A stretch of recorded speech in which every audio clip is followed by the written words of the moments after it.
Okay guys, in this video we talk about section 10.3 efficiency.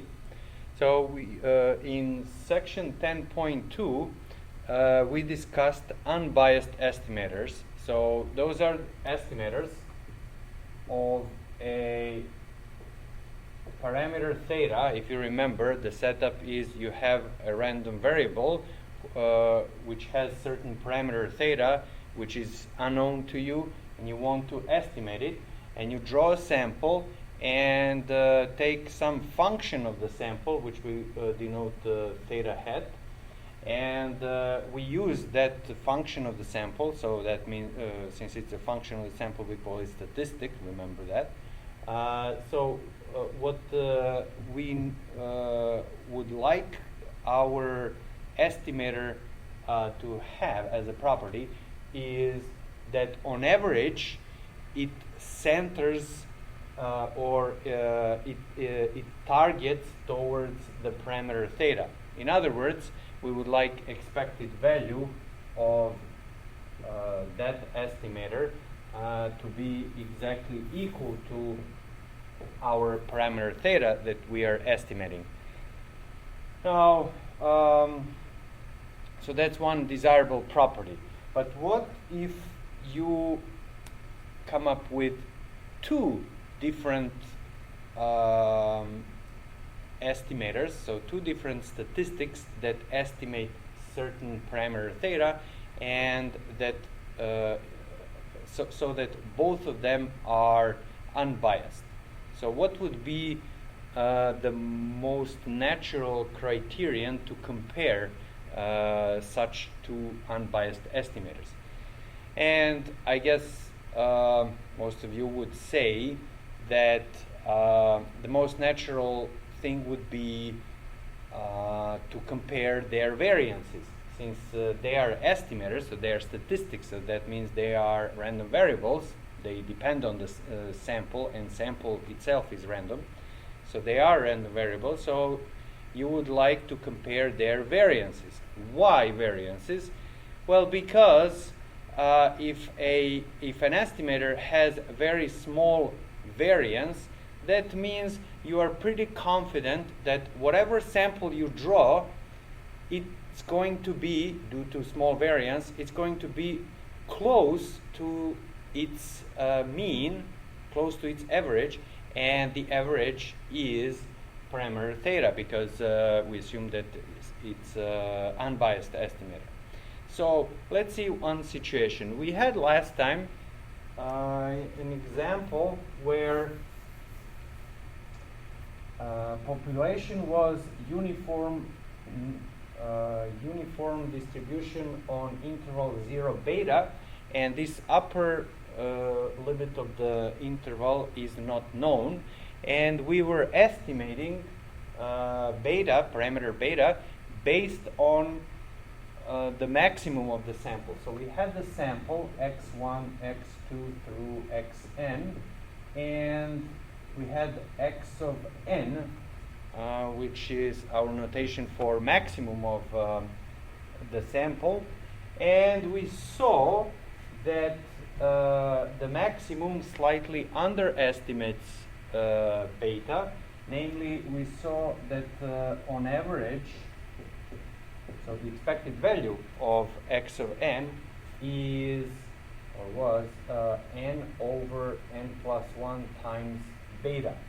And we also saw that, we see now, of course, that n, when n goes to infinity, this goes to beta, and we called such estimator, the estimator for which when n goes to infinity, the expected value goes to the value of the parameter. We call such estimators asymptotically unbiased. So bad thing about x of n, the maximum of the sample, is that it slightly underestimates. So on average, its average is not beta. But good news is that at least when n grows, it gets closer and closer to beta. And we discussed that intuitively it's quite clear that when you have a sample from a uniform normal distribution from 0 to beta, the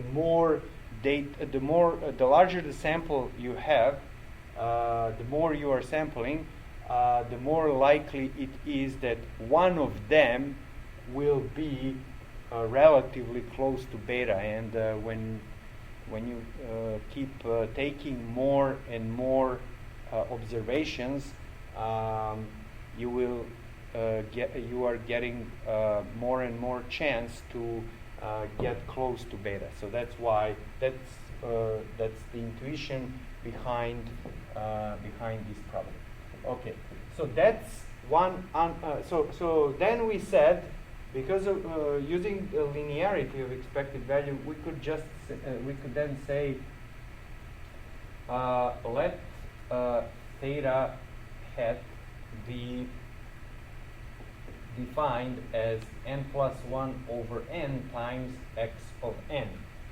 So this is correction factor, so that now by linearity of expected value of theta hat is now n plus 1 over n times expected value of x of n, and x of expected value of x of n is n over n plus 1 times beta, so that n plus 1 and n plus 1 cancel, and n cancel, so this is just beta.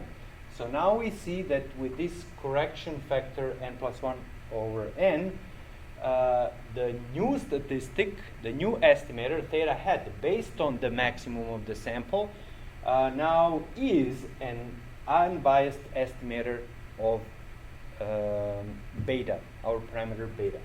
So now, what if we come up with some other unbiased estimator?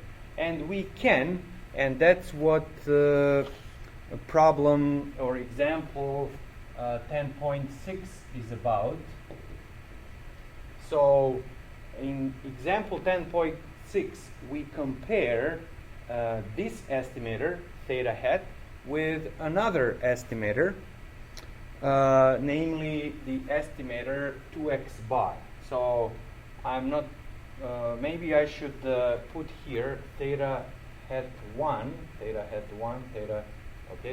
1. And now let me introduce another estimator. I already said 2x bar, but let's see why we are introducing this estimator. First of all, recall that x bar, the sample mean, has expected value equal to the mean of the population. Now, what's the mean of the uniform random variable on the interval from 0 to beta? Well, the mean is the average between alpha and beta, in this case between 0 and beta, so that means beta over 2. And we know that the sample mean is an unbiased estimator, so that means for population mean. So that means that if expected value of x bar is equal to the mean of this population, which is beta over 2. Okay. Now, if you want an estimator for beta, obviously this is not unbiased estimator for beta because it's half of that. But what if you just take 2x bar, then this statistic, 2x bar, has expected value equal to 2 times expected value of x bar, and that is 2 times beta over 2, which is, I can just write beta. Okay? So if we define theta hat 2 to be 2x bar, we have that both expected value of theta 1 hat and expected value of theta hat are equal to our parameter beta.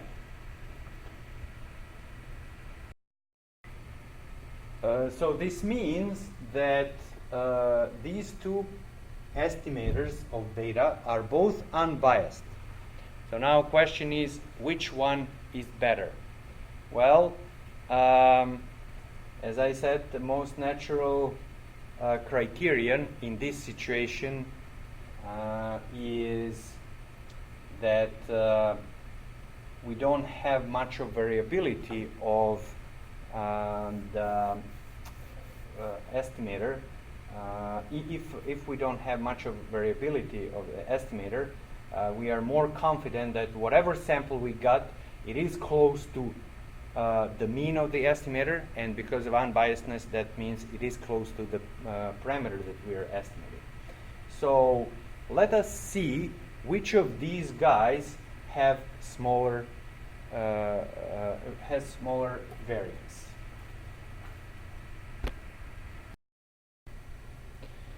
Okay, so here we are. We are checking or computing the variances of theta 1 and theta 2. Let's first start with theta 1. So the variance, the variance of theta 1 is going to be, remember the definition of variance is expected value of the random variable minus its mean and then squared. But the more useful, that's the definition that is useful for you to see where it comes from, what it means. But you also have that formula for variance, which is more useful for computational purposes, and that's that variance of random variable is the random variable squared minus the expected value of the random variable and then squared.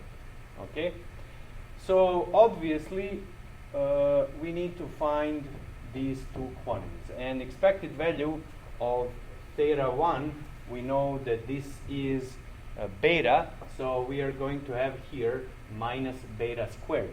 But what is expected value of square of the random variable? So to find that, we will need the density of theta 1 hat. We need to know the distribution of theta 1 hat. But since theta 1 hat is the product of a constant times this random variable, it's easier to deal just with the distribution x of 1. So in fact, to compute the expected value of theta 1 squared, we are going to write theta 1 squared as n plus 1 over n squared times the maximum of the sample squared, okay, and use homogeneity, or we can just say linearity of expected value, pull out the constant and write n plus 1 over n squared times the expected value of x of n and then squared. So now the question is to find this expected value, and for that we need density of x of n, the maximum. Now last time we derived the density of x of n for this distribution, uniform, normal, non-zero, beta, but I don't remember. I don't remember things, so I rather derive. So let me quickly derive the density of this distribution. So remember, you start with CDF, and that's the probability that your maximum of the sample, x of n, will be less than or equal to x. But that actually means that for all I, xi is less than or equal to x. And now I'm using the fact that xi's are all independent, so this is the product of probabilities that xi is less than or equal to x. And since xi's are identically distributed, so this is, and they are distributed just like random variable x, so we have actually the product of p of x less than or equal to x n times. So this is this probability to the n so this is just the, so this is the CDF of x of n, and so this is nothing but the CDF of x, the initial distribution evaluated at point x raised to the power n. Now, what was the CDF of x? Well, since this is uniform, its CDF is linear from point 0, that's where that's the minimum of this distribution, up to beta, and when it reaches beta, the CDF has value 1. So it looks like this.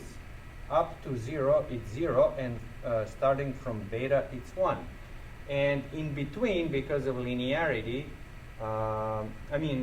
because it's a uniform distribution has this piece being linear. And what is that linear function? Well, its function, obviously the y-intercept is 0, and the slope is rise over run. So that means 1 over beta. So it's 1 over beta x. That's this linear function. So this guy here is 1 over beta times x. So I can write x over beta to the n. Okay, so that's my CDF. Of course, this is only on the interval between 0 and beta, and in, otherwise, so for x less than 0 and for x greater than beta, this is just this CDF is 0. Okay, so keep that in mind. So this is for x in between 0 and beta. So now let us go back to this problem and let us find this expected value. I'm going to copy n plus 1 over n squared, and now I'm going to find the expected value of the square of a random variable whose CDF is this guy. And actually, I should in fact find the density of this guy, the density of the maximum. So how do I find density? The density is just derivative of CDF. So take derivative of this. So, and the constant is beta over n in the denominator. So I have 1 over beta to the n times x to the n. And we apply power rule for derivatives. So from calculus, one of the first rules about derivatives. And what do we get? We get n over beta to the n times x to the n minus 1. And that is again for x in between 0 and beta. So for x in between 0 and beta. All right, so that's the density of my maximum of the sample. All right, so what is the expected value of x of n squared? Well, since the density is non-zero only on this interval, this expected value is going to be the integral from 0 to beta of the function x squared times the density of the of this random variable x of n. So I can write fx of n of x dx. All right, and in the next step, I'm going to replace this. So this is n plus 1 over n squared times the integral from 0 to beta. And now we have x squared multiplying this quantity. Well, why don't I pull out this constant, so n over beta to the n, and I have times the integral from 0 to beta x squared times x to the n minus 1 dx. So that's my expected value of x of n squared. Now this is of course x to the n plus 1, So I can just write x to the n plus 1 dx. And so I have, as you can see here, we have n plus 1 squared divided by n squared, which cancel n, so that's just n in denominator, and we have 1 over beta to the n.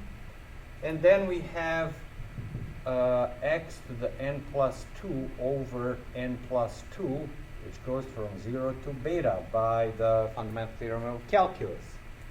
And when you plug in, first plug in beta for x, and you will get beta to the n plus 1, and then minus and plug in 0 for x, and you will get 0.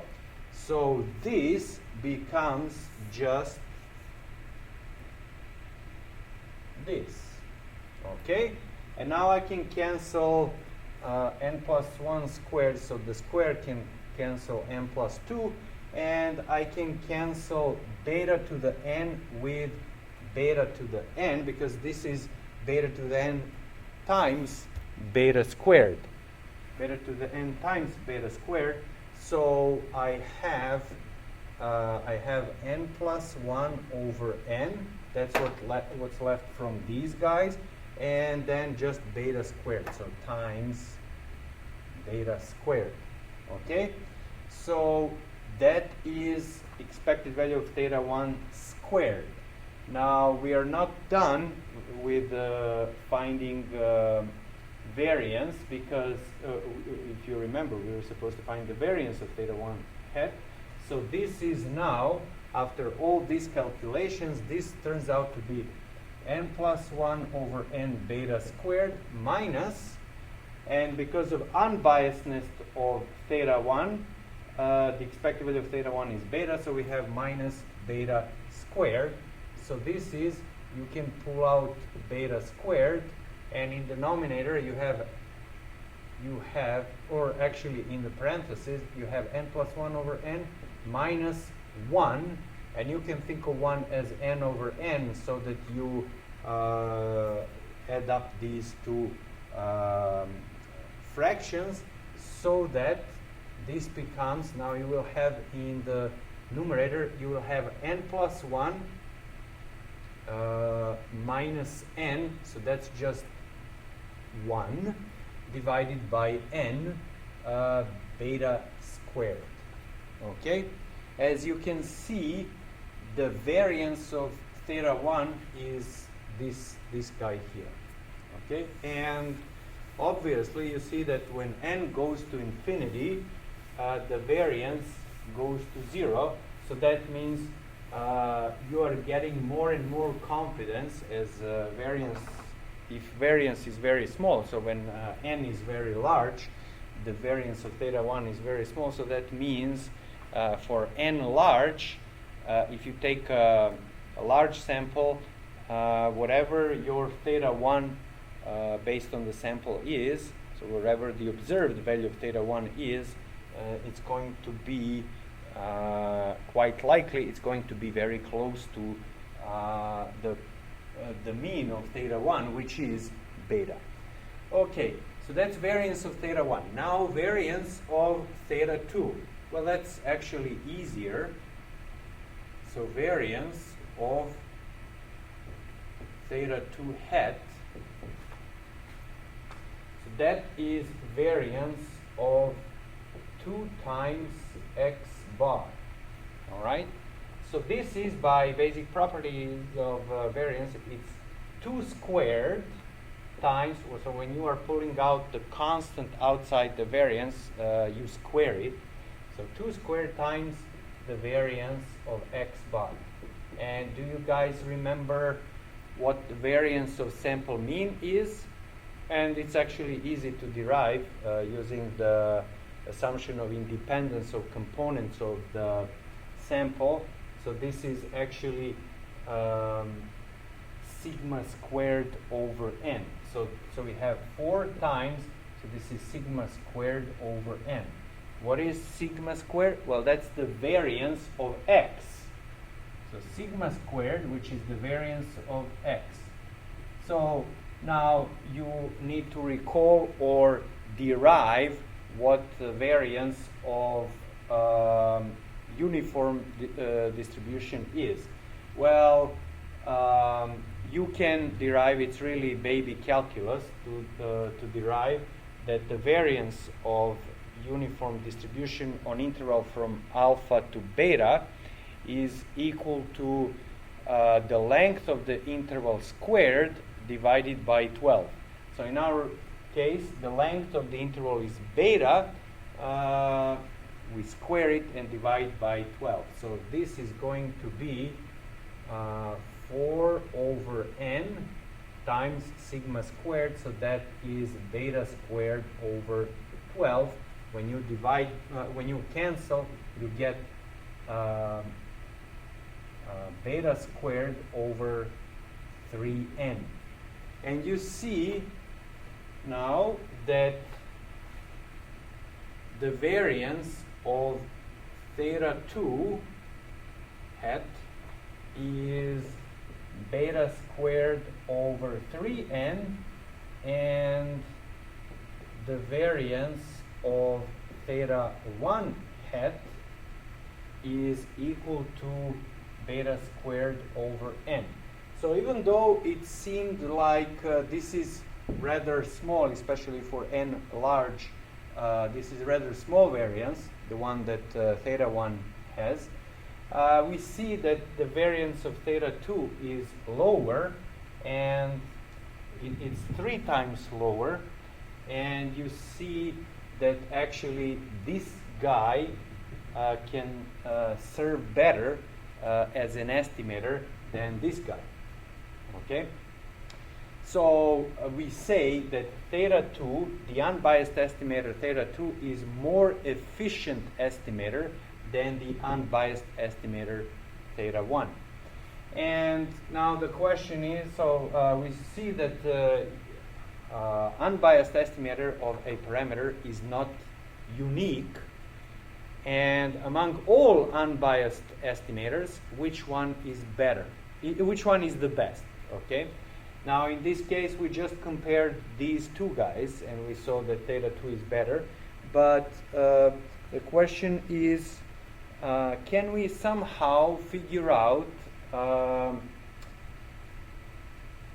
which one, when you have a given situation, given random variable, and given parameter to estimate, what would be the best unbiased estimator? And by the best, I mean the one with the smallest variance.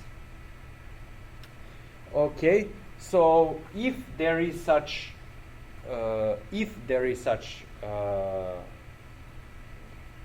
random variable, if there is such estimator with the smallest variance, unbiased estimator with the smallest variance, we call it minimum variance unbiased estimator. So we call it MVUE, minimum variance unbiased estimator, also known as best estimator. So when you use the word best, it is understood in the sense of smallest variance. Okay. Good news. So it's quite tough in general. It's quite tough to figure out what MVU is, or to find one, and it doesn't even have to be unique. But of course, it doesn't matter as long as you have one with the smallest variance. That's good. But how to find such? Well, that's tough. It's tough to, in general, it is tough to prove that whatever you have as an unbiased estimator, it's tough to prove that it has minimum variance. Okay. However, there is a theorem and inequality, Kramer-Rao inequality, which says this, and that's the theorem. So that's theorem 10.2. Actually, in the book they don't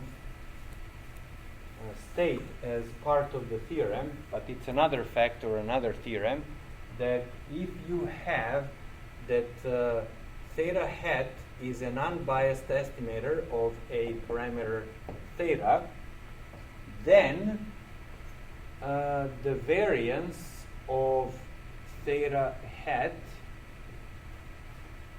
satisfies this property. It is greater than or equal to 1 over n times expected value of square of this ugly term, derivative of ln of f of x, maybe I should make it bigger, divided by n times expected value of derivative with respect to theta of ln of f of x, and then squared, where this is number 1. All right. So where x is the initial population or the initial random variable that we start with and whose parameter theta we are estimating, and its density is f. All right. So f is the density of random variable x. Now, this inequality, or this quantity here in this inequality in the denominator, looks rather ugly, but each part of it actually has intuitive sense. First of all, why is n included? Well, because of course you would expect that the variance of any statistic, so any function of the sample, would, among other things, depend on the sample. Why is expected value of the square of some random variable included? Well, because you are talking about variance. Now, I will explain the other parts just in the moment, but let me first state the theorem 10.2. So the theorem 10.2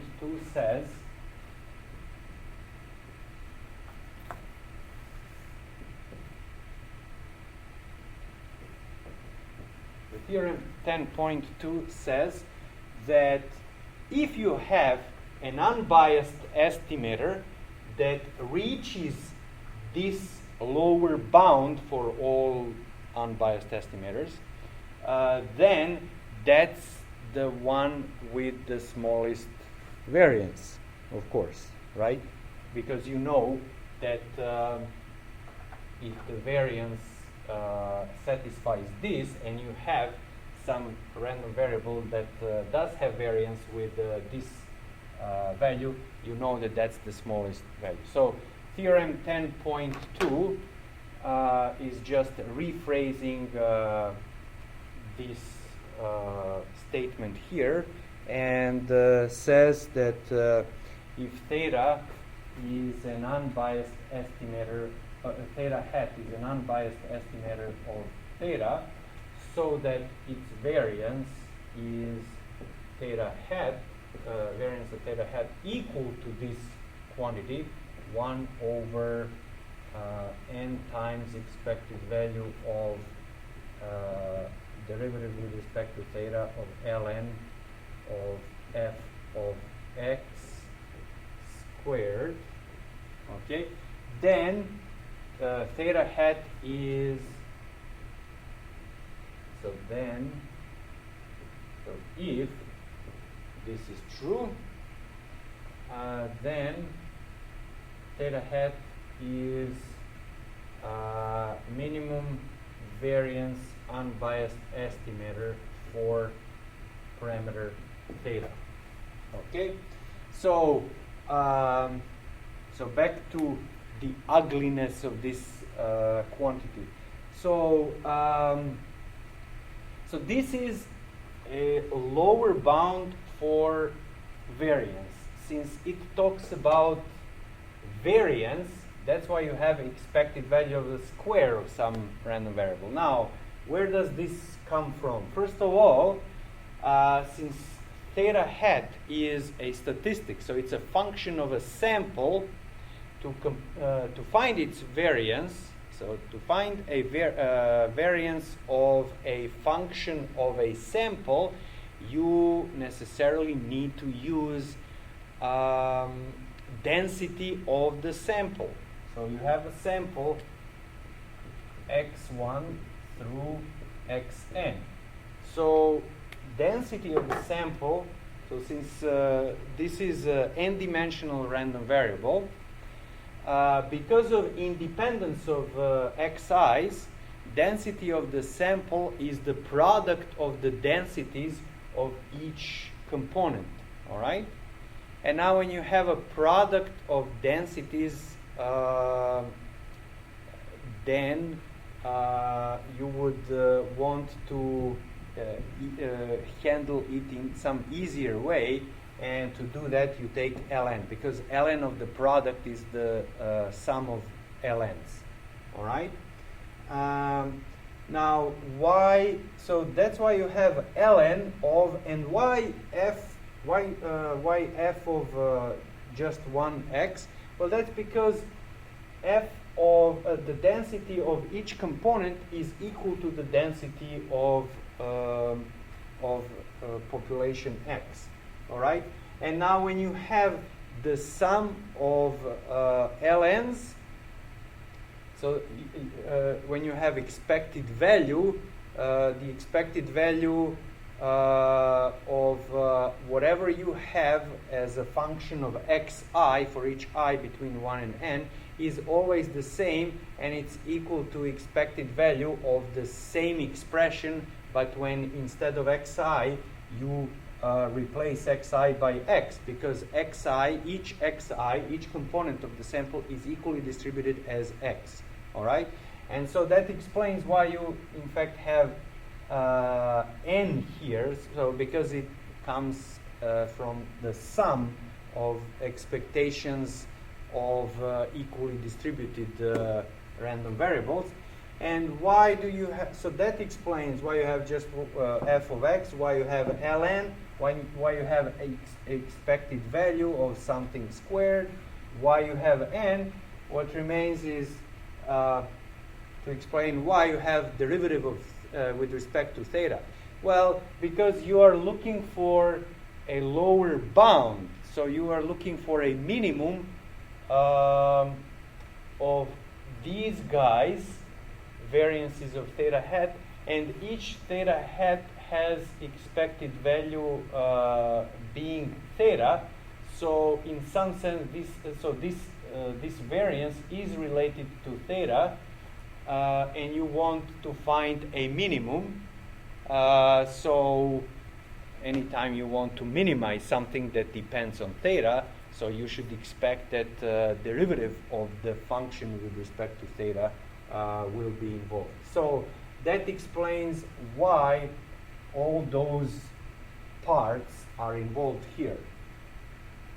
And this quantity in the denominator is called Fisher's information. It tells you about,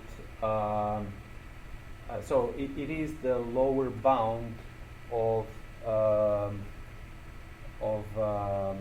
variance of all unbiased estimators, and it also tells you something about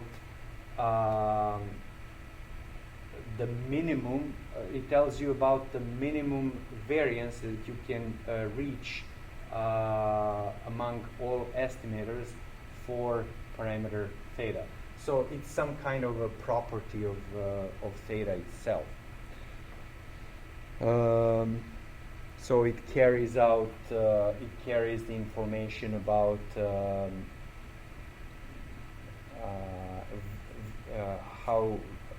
about variability of all unbiased estimators of that parameter theta. Okay, so now let's see an example. So let's do example 10.5.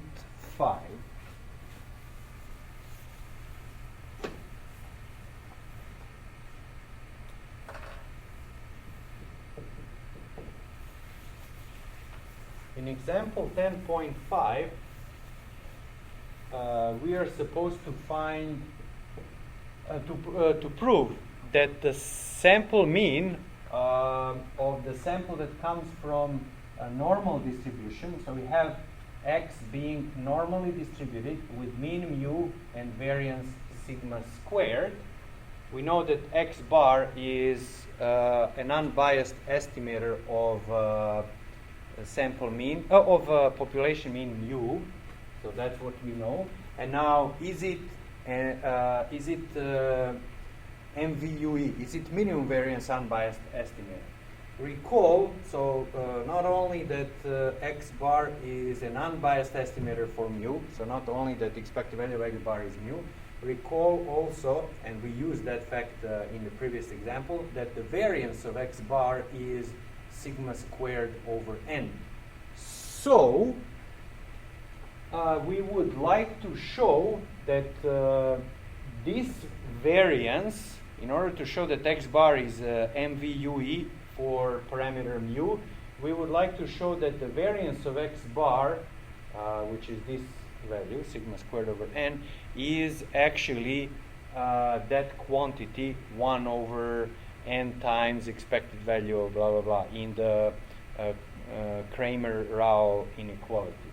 Okay, so we want to figure out what we would like to show that this is equal to 1 over n times expected value of derivative with respect to parameter theta, but our theta is now mu. That's the parameter that we are estimating. The derivative with respect to mu of ln of f of x squared. This should be squared. Okay, so we know that this is true, and we want to show that actually there is equality sign here. All right. So is it true? So we need to find the expected value of the random variable inside. So we obviously need ln f of x. All right. So remember, f of x, the density of normal distribution, is equal to 1 over square root of 2 pi sigma squared times e to the minus x minus mu squared over 2 sigma squared. That's the density of normal distribution. Now when we take ln, let me erase this. When we take ln of that, it's going to be ln of this thing, which is ln of 2 pi sigma squared to the negative 1/2, right? To the negative 1/2, that's 1 over root of this, times, plus ln of this, and that's just minus, it's minus x minus mu over 2 sigma squared, x minus mu squared over 2 sigma squared. So that's what you get as ln of this. Now, this is further equal to negative 1/2. So maybe I should in fact write here plus ln e to the minus x minus mu squared over 2 sigma squared, and in the next step, because this is equal to just the exponent, I will have here minus x minus mu squared over 2 sigma squared. And what about this? I have negative 1/2 times ln 2 pi sigma squared. Although I could have left there, because what I need now, remember, I now need the derivative of this, with respect to theta, so in our case with respect to mu. Since this does not depend on mu, derivative of this constant with respect to mu is 0. So the derivative with respect to mu of ln of f of x is just derivative of this. So just apply basic chain rule and other properties of derivative. So we have -1/2 sigma squared, that's a constant, times the derivative of x minus mu squared, so that's going to be 2 times x minus mu, right, to the first power, times the derivative of x minus mu with respect to mu, and that's -1, right? So keep x as a constant and treat mu as a variable, okay? This minus and this minus will give you plus, and 2 and 2 cancel, so this is just x minus mu divided by sigma squared, okay? Now I take expected value of the square of this quantity, all right? So I write here expected value of derivative of with respect to mu of ln f of x squared is equal to expected value of this thing, so capital X now, because this is a random variable, capital X minus mu over sigma squared, and then squared, and take derivative of that. Okay? Now recall, since x is normal distribution, if I pull out 1 sigma from here, I will have inside the square, I will have x minus mu over sigma, and that's exactly standard normal distribution, right? So I can write this as expected value of, so I have sigma times sigma. I pull out one of the sigmas outside the square, so I'll have 1 over sigma squared times x minus mu over sigma and then squared. Now I pull out this constant further outside the expected value, so 1 over sigma squared times the expected value of x minus mu over sigma and then squared. So that's actually z, standard normal distribution, and then squared. But that's what? That's actually chi squared with 1 degree of freedom. And we said that, so this is expected value of chi squared distribution with 1 degree of freedom. And we said that the expected value of chi squared with n degrees of freedom is n. And by the way, we also said that the variance is 2n. So this is, and n is the degree of freedom, not this. It has nothing to do with the sample size here. So 1 over sigma squared times the degree of freedom. So that's 1. So that's 1 over sigma squared. Now that's expected value, and therefore 1 over n times expected value of derivative with respect to mu of ln f of capital X and then squared is 1 over n times 1 over sigma squared, and do just algebra and you will see that this is sigma squared over n. Just move this up. So this is sigma squared over n. So we just proved that the variance of x bar is exactly equal to 1 over n times the expected value of derivative with respect to mu of ln f of capital X and then squared. All right? Which by Kramer-Rao inequality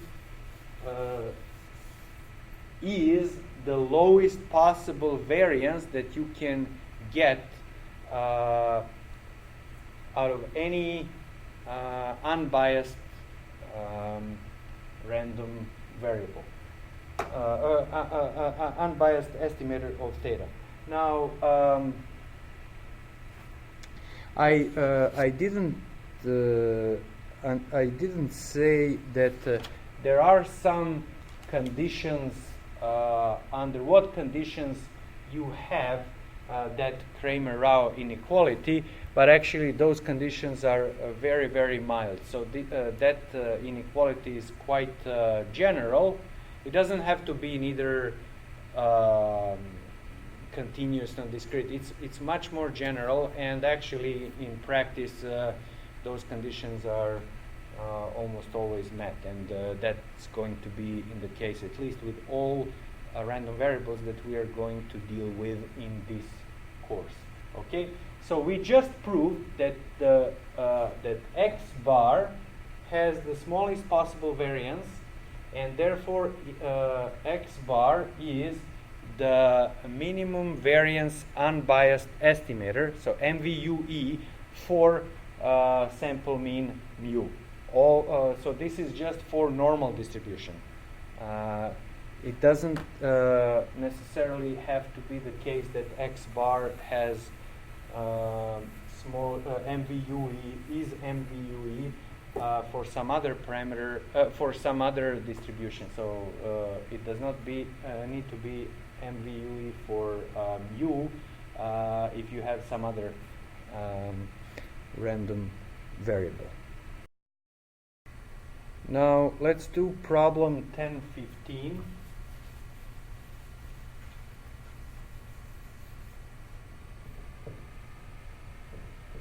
Problem 1015, which is on page 287, which says, show that the mean of a random sample of size n is a minimum variance unbiased estimator of the parameter lambda of a Poisson population. So remember, lambda distribution, so Poisson with parameter lambda. So I said f is the density of x, but in the Cramer-Rao inequality, but that's when you have continuous random variable. When you have when you have a discrete random variable, f is actually probability mass function. So I should have said that. I should have mentioned that. Okay, so we have that a probability mass function for Poisson distribution, in other words, probability that x takes value little x is, remember, it's e to the negative lambda times lambda to the x over x factorial, and x in fact takes values 0, 1, 2, 3, and so on. Natural numbers plus 0. Okay? All right.